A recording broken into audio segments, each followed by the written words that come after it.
interested in return on investment. And the return on investment for an attack like this is much higher because you can target multiple ATMs without leaving your house.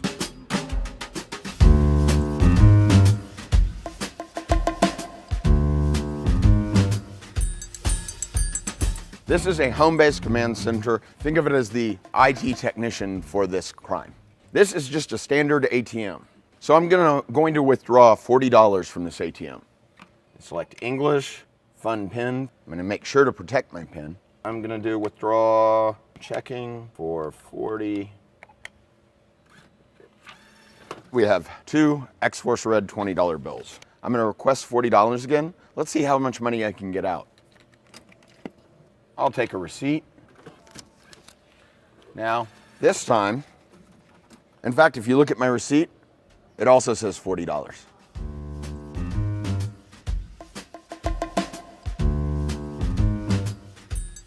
From a criminal point of view, one of the great things about this attack is that the bank has no idea what's happened. The bank told the ATM to dispense 2 bills.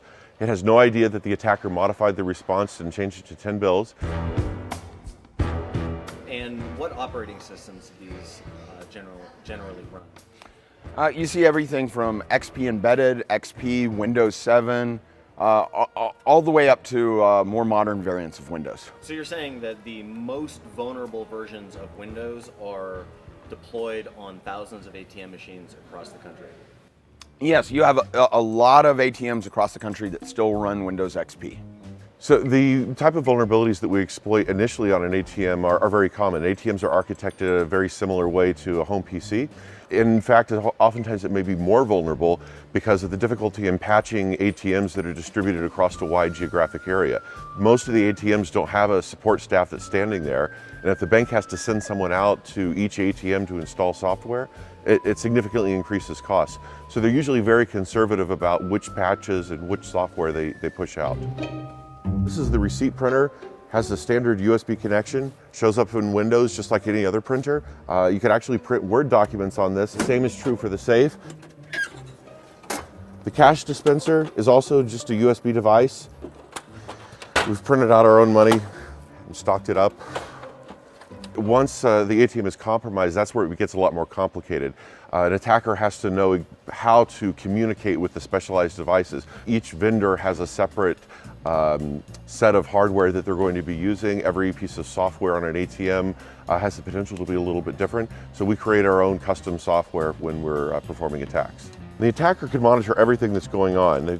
For example, the attacker can see what's actually displayed on the screen of the ATM and also observe the network traffic. The highlighted text here is the magnetic stripe data from the card. You can see the 4,000 corresponds to the $40 that Charles requested.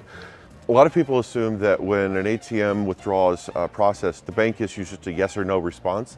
But in reality, it tells the ATM how many bills to dispense. So in the response, it told the ATM dispense 2 bills, but we can modify it as the attacker, change that 02 to a 10 so that 10 bills are dispensed. Do I need 2 people? Do I need you extracting cash and some attacker sitting in a remote location synced up? Conceivably, he could do it from right outside the ATM, but it makes more sense because there's less risk to him being compromised if he can send a low-cost criminal employee to go pick up the cash for him. This is us taking control of the ATM. Now notice it goes out of service. Sometimes criminals may not want to put a card into the ATM for whatever reason, and they may just want to dispense money. It's often referred to in the industry as jackpotting, and it doesn't even require a card. David is just going to remotely dispense cash.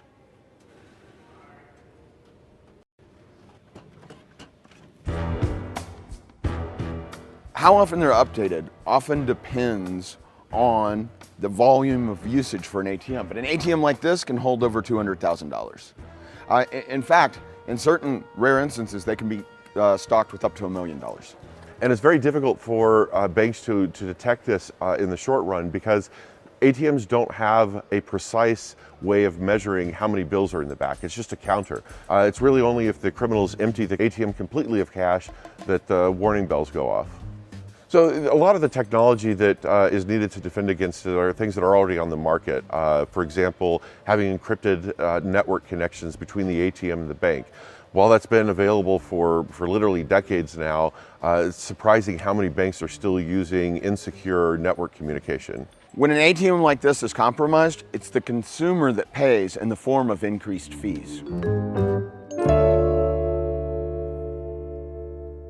So this actually runs a variant of Windows, Windows 7. Is that common for ATMs? Yes. So it's actually even common to see XP. That's awesome. Yeah, I mean, so when you've got something that